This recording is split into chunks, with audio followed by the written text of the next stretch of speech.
안녕하세요. 땅나와 공인중개사 윤보라입니다. 땅을 가지고 계신 분들이라면 농막 설치에 대해서 한 번쯤은 생각을 해보셨을 것 같은데요.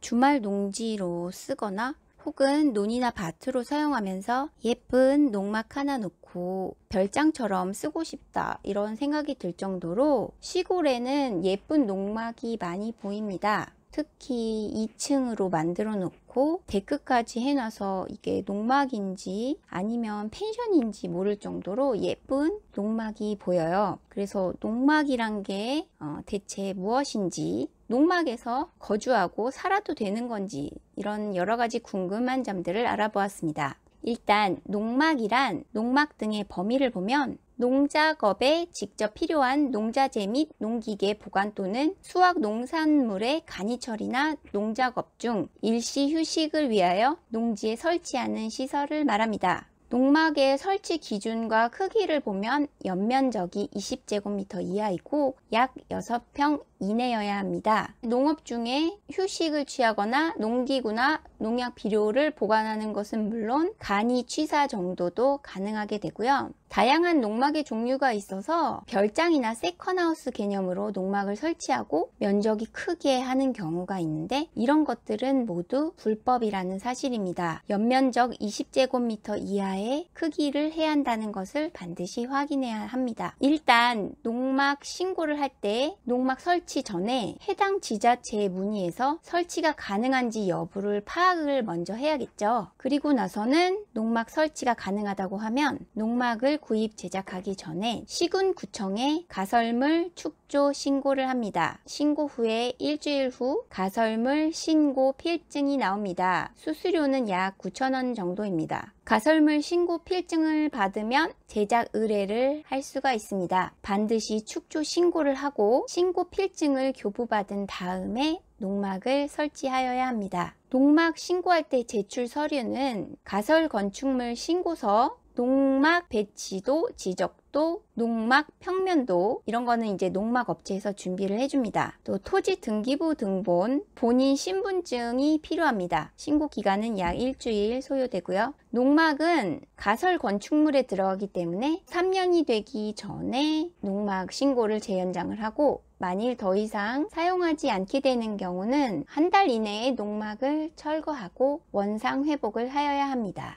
그리고 농막 설치 시에 전기는 한전에 신청을 하게 됩니다. 농막 설치하려는 토지 부근에 전신주가 200m 이내에 위치하였다면 무료로 설치가 가능하지만 그 이상 떨어질 경우에는 비용이 청구가 됩니다. 자세한 금액은 한전에 문의하시면 정확히 알려주는데요. 1m 추가 시에 약 52,000원 가량이 들어간다고 합니다. 또 정화조 설치는 각 지역 지자체마다 조금씩 달라서 만일 정화조 설치를 허가해주지 않는 경우는 이동식 화장실을 설치하는 방법이 있습니다. 정화조 배수로가 본인 땅에 없으면 다른 땅에 있는 배수로를 연결하여서 사용 승낙 동의서를 받아야 합니다. 배수로 문의는 시청 환경과의 지번을 들고 가서 정화조를 놓는다고 배수로 확인해 달라고 하면 됩니다. 상수도 문의는 시청 수도과의 지번을 가지고 가서 문의를 해보셔야 합니다. 상수도를 설치하게 될 경우는 180만원에서 1000만원 사이에 수도 인입 비용이 청구될 수가 있고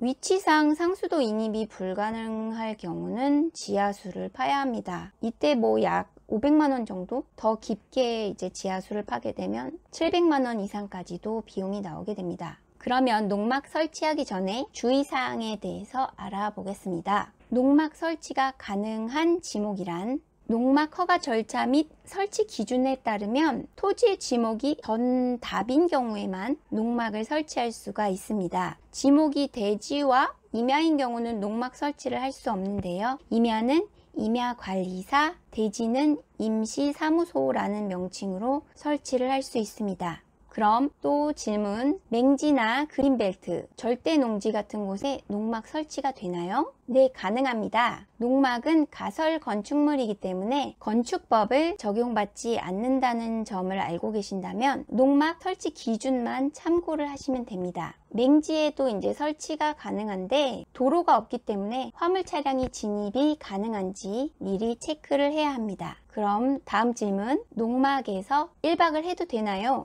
농막은 집처럼 주거할 수가 없습니다. 낮잠은 자도 되지만 1박은 안 된다고 해요. 물론 1박에 대한 기준이 좀 애매하긴 하죠. 다음 질문, 농막에서 살아도 되나요? 그러면 전입신고는 되나요? 농막이라도 도로 주소가 부여가 되는 곳이 있다고 합니다. 이 질문은 이것과 연결이 되는데요. 농막이 주택수에 포함되나요? 지금 1가구 2주택 문제 때문에 농막이 주택수에 들어가는지 여부가 매우 중요한데요. 농막은 가설 건축물이기 때문에 주택수에 안 들어갑니다. 만약에 같은 농막이어도 이제 주거 용도로 이용한다면 세법상으로 주택수에 포함이 됩니다. 그럼 농막에서 살아도 되는지 전입신고 가능 여부는 1가구 2주택에 들어가지 않는 것은 전입신고도 거주도 안 된다는 뜻을 말합니다. 그런데 아까 말씀드렸다시피 몇몇 지방에서는 전입신고가 가능한 곳도 있다고 하네요. 그럼 주택이 아니면 주말 별장으로 사용도 가능한가요? 이것도 농막은 농막 본연의 목적으로만 사용될 때만 세법상 주택수에서 제외가 됩니다. 과세관청에서 현재 변질되어 사용되는 농막 실태 분석을 안 하고 있을 뿐이지 미등기, 무허가, 가설 건축물을 불문하고 모두 주거 목적으로 사용을 한다면 주택수에 포함이 됩니다. 그럼 또 궁금한 점, 농막과 창고의 차이점은? 농막은 농사용 창고시설, 창고시설에 간이 취사와 휴식이 가능하도록 이제 개정이 돼서 지역에 따라서 정화조가 가능한 곳이 있습니다. 그렇다 보니까 주택형 농막이라고 해서 고가의 제품도 있는데요. 어쨌든 농막은 임시창고, 가설 건축물이고요. 창고는 정식 허가를 받은 건축물이라는 점이 다른 점입니다. 이제 농막에서 막이라는 글자는 비를 가릴 정도로 임시로 지은 집을 말하니까요. 농막과 창고는 큰 차이가 있습니다. 그럼 농막과 비닐하우스는 어떤 차이가 있을까요? 농막은 신고를 하고 짓는 것이고요. 비닐하우스는 농사용 창고, 휴게실 등으로 허가 없이 짓는 것, 이게 다른 점입니다. 비닐하우스는 누가 신고만 안 하면 불법이라도 단속을 하지 않고요. 농막은 신고 대상 용도에 맞지 않으면 원상 복구를 하라는 명령이 내려지게 됩니다. 그럼 다음 질문, 농막 면적에 데크가 포함이 되나요?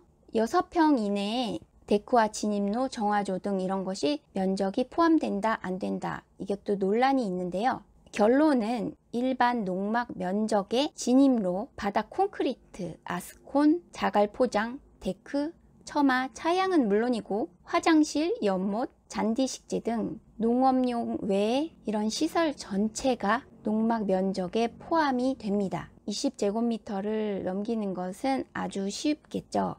일단 농막을 포함된 토지를 이제 구매할 때는 이 농막이 가설 건축물 신고가 되어 있는지 확인을 하시고 꼭 구매를 하셔야 되고요. 농막은 토지와 따로 분리해서 매매가 가능하기 때문에 조립식 주택보다는 매매가 쉬운 장점이 있습니다. 게다가 건축법상 가설 건축물에 해당이 되어서 축조 신고만으로 간단하게 설치가 됩니다. 또한 도로가 없는 맹지와 그린벨트, 농림지에도 설치가 가능해서 비교적 규제가 적은 편이라고 할 수 있습니다. 하지만 단점은 여러 가지 민원이 발생할 수 있고 전기, 수도, 정화조 설치 등 주택과 관련된 이런 설치 문제가 마찬가지로 있기 때문에 이런 것은 마을회관이나 이장님과 상의를 하시고 민원이 발생하지 않게 주의를 해서 미리 알아보고 진행을 하셔야 합니다.